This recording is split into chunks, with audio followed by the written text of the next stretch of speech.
Sports anime are very easy to get wrong. If you don't smoothly introduce the rules of the game, it might be hard for newcomers to follow complex min-match developments. If your main character is a generic I'll try my best type that never evolves beyond that, the audience might quickly get bored. If the show just looks like crap, then it can be very hard to stay invested. Maybe you'll even lose interest just because you can't buy into the hardcore drama of the situation when it's a match between high school students. There aren't many series out there that can avoid all these pitfalls to follow through on delivering a wholly satisfying experience. Up until now, I considered the cream of the sports anime crop to be Hikou, but today we have a new challenger in the ring. The anime adaptation of George Morikawa's boxing manga serialized since 1989, Hajime no Ippo, The Fighting, although no one ever mentions that random subtitle. It's an obvious observation that the best sports anime are those that get you to care, even if in real life you don't. In the real world, I don't give a damn about sports. Literally not a one. I follow no teams nor players, and the only sports game in my entire life that I can recall watching entirely of my own volition was Game 7 of the Cubs World Series, because I'm from Chicago and can at least appreciate the historical significance. Typically, there are two ways for a show to eliminate that apathy of mine, which usually work together in tandem. The first would be to place the viewer into the shoes of the main character, at least in the beginning. A sports series will frequently acclimate viewers to the game by having a protagonist that initially knows nothing of the sport, such that every explanation they are given doubles by proxy as an explanation for the audience. As they learn the ropes and the intricacies of the sport, we learn right alongside them, and our investment, to an extent, mirrors theirs. The second, and arguably more important tactic, would be strong characters. I know it's so simple it sounds silly, after all, isn't every show better with strong characters? You're not wrong, but it is doubly important for a sports show because the plot, in whatever form it exists, will likely be just some sort of tournament, with games upon games of something you potentially have only a basic interest in. I can tell you I didn't care about volleyball before Hikou, and I still today don't really care. What makes me care about the show is getting to know the people, the struggles they go through, and the dreams that they have, not a driving intrinsic value in the game itself. Hajime no Ippo, as we shall see, takes a tried and true approach to that formula. The main character is Makunochi Ippo, a high school student living alone with his mother at their bait and tackle shop.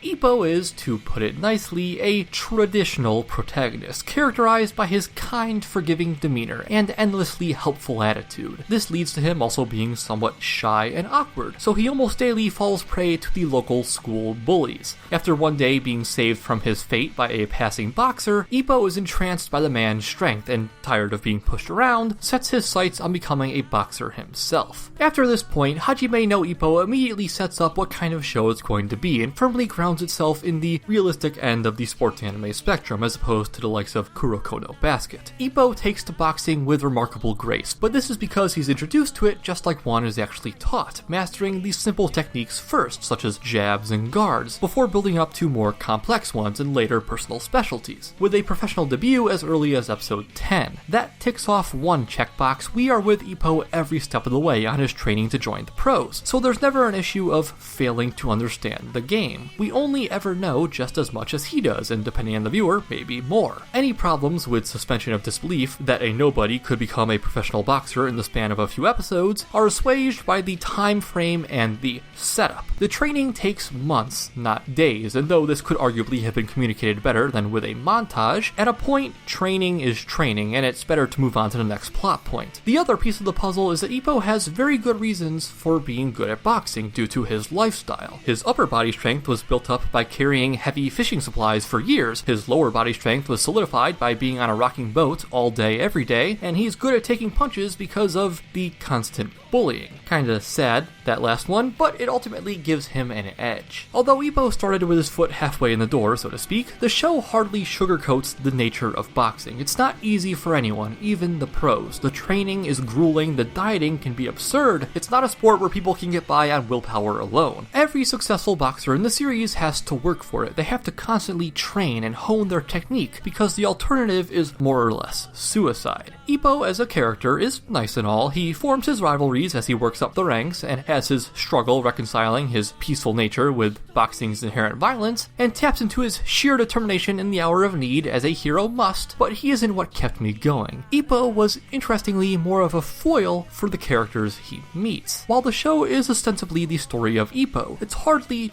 just the story of Ippo. Everyone Ippo fights, every person he encounters has their own story, their own goals and motivation to box. Whether it's to vindicate one's father, earn a quick buck, or support one's family, no one is just there. Very rarely does Hajime no Ippo skimp on humanizing the opponents, sometimes to the point of even feeling bad for them. In his debut match, Ippo fights a man named Oda Yusuke. Everyone around him considers Oda a joke, a clown, a boxer about to be forced out of the business because he just doesn't seem to care. However, the show does not settle for that being enough, setting up an easy opponent for Ippo's debut. Instead, leading up to the match, we are given just as much, if not more, focus on Oda than Ippo. Although at first supremely confident in himself, spending his days partying instead of training. As the match draws nearer, Oda is forced to realize how much of a fool everyone thinks he is. No one takes him seriously because he doesn't take himself seriously, and this match is suddenly his last chance. If he fails here, his gym will no longer sponsor him and his girlfriend will probably leave him. Faced with this stark reality, Oda hardens his resolve. He turns over a new leaf and trains like he never has before, because even though no one expects him to win, right now it's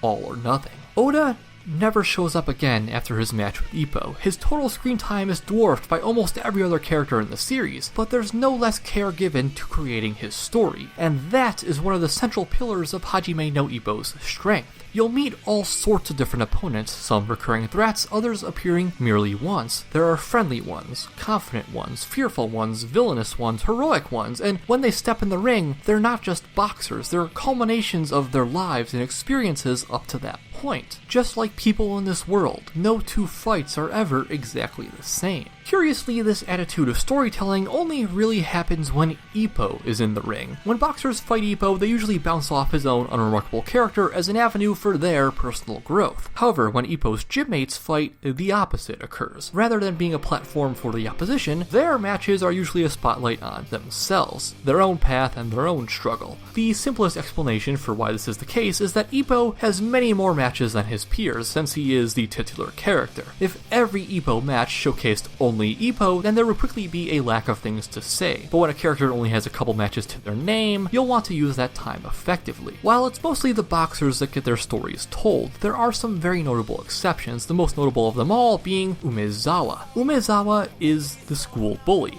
This guy, the one beating up Ippo in episode 1. Anywhere else, a character like that would not be a character. He'd be an early obstacle to overcome and never spoken of again. But Umezawa's story becomes unexpectedly great. When his gang of delinquents realizes that Ippo has become a boxer, after they swallow their disbelief, they become his biggest fans. But it doesn't stop there. The show takes place over a span of more than just a few months. The time frames are years, long enough for Ippo and likewise Umezawa to graduate. While Ippo pursues a career in professional boxing, Umezawa heads off to join the nebulous Japanese workforce. I don't want to spoil how he comes back into Ippo's life or how he decides to live his own life afterward, but it's a shockingly touching journey, especially for a character that, from episode 1, by all rights should never have become one of my favorites in the show. Sadly, this perfect picture of humanization that I've painted dissolves in the later seasons. In both New Challenger and Rising, the shorter 2009 and 2013 seasons that were released after the initial 75 episode 2001, the show starts to fumble, failing to produce characters that feel nearly as real, and who you can imagine living a life outside the ring. Sometimes this is done for the sake of comic relief, which is alright, but slowly, major antagonists are introduced that are so cringe-inducingly evil that it's literally laughable. Brian Hawk is a terrible villain and a terrible character. The strength of Hajime no Ippo had always been in the opposition being somewhat sympathetic, not whatever this is. The series proved early on that it was able to produce antagonistic characters that still felt real, with a gruff and antisocial demeanor, but nonetheless human goals and dreams, but it seemingly forgot how to later on. Trying to become a pro boxer because you're an ex-convict and can't make much money anywhere else in order to support your younger sister is a perfectly reasonable and believable backstory. Acting like a sex-crazed gorilla is not. I've been given to understand that this might partially be a product of the later seasons just being a poorer adaptation, but I cannot personally vouch for that, and regardless, this is a review of the anime. The show also falls into a slump with its treatment of romance. Over time, Ippo develops an interest in a girl named Kumi, which is fine in and of itself, and even made somewhat interesting by the fact that she is that younger sister of the boxer I just mentioned. But eventually her presence becomes grating, because it seems like the story just doesn't know what to do with her. Her relationship with Ippo is always at a standstill. There's no progression, no actual romantic development, and it uses literally nisekoi tier contrivances to keep it that way. By the time we reach Rising, it even starts to go full harem, with a particularly painful scene involving 3 separate women comprising the majority of the female cast minus his own mother, squabbling over Ippo.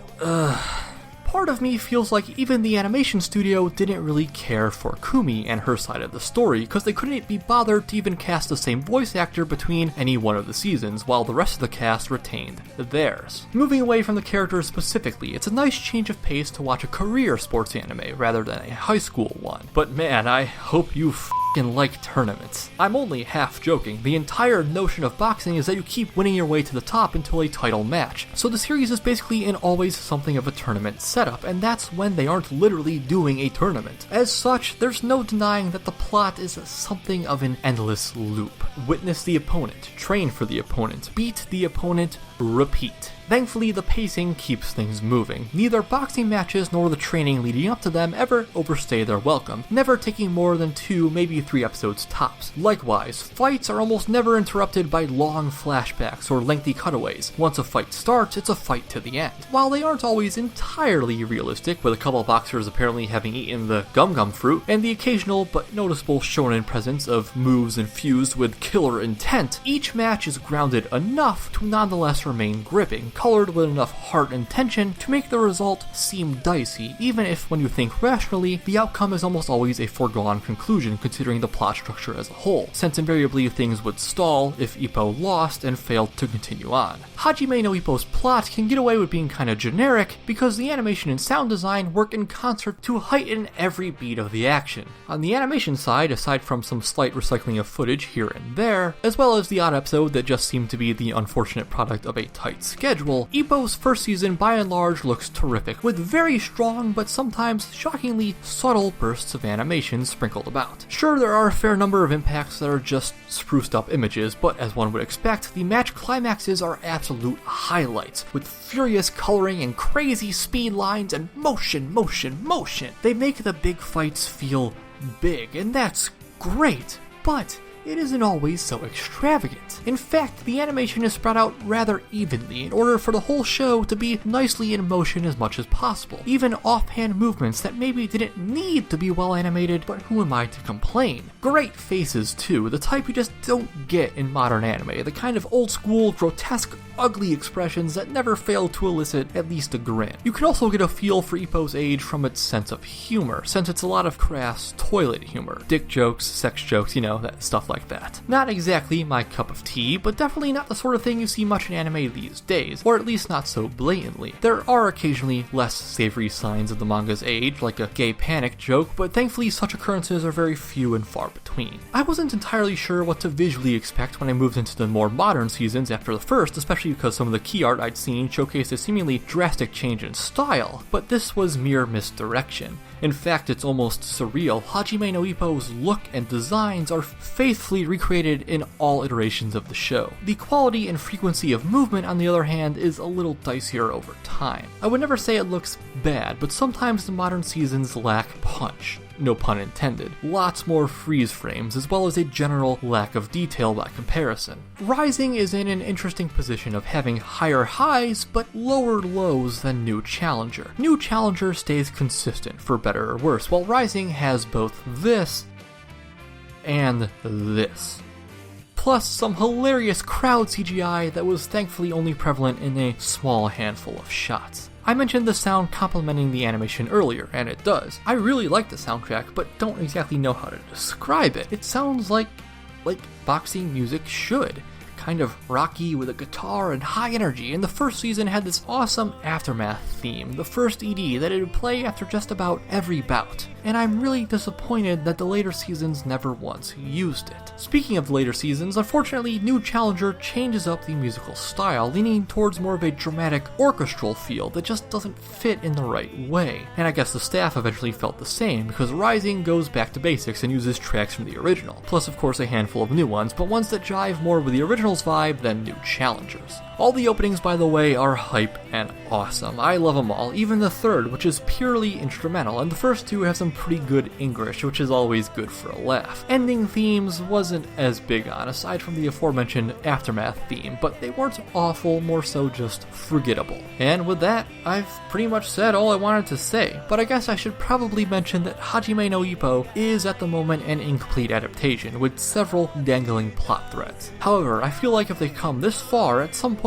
they will finish it out and are just waiting for more manga material to be produced, or at least I hope. So after taking everything into account on a scale from F to S, Hajime no Ippo receives an A.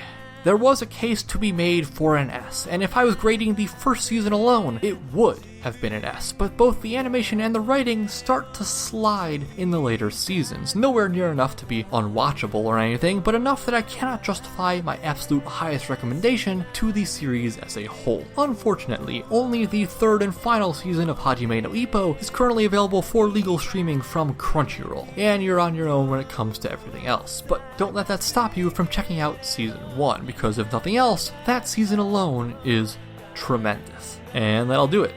Thanks for watching, have a great day, leave any feedback in the comments, subscribe if you want more, and if there's anything you'd like to see reviewed, by all means tell me. After all, I'm back. And in fact, this review was requested by Armin Salmanovic, Ike, and Juan Estrada. Thanks again, and see you next time.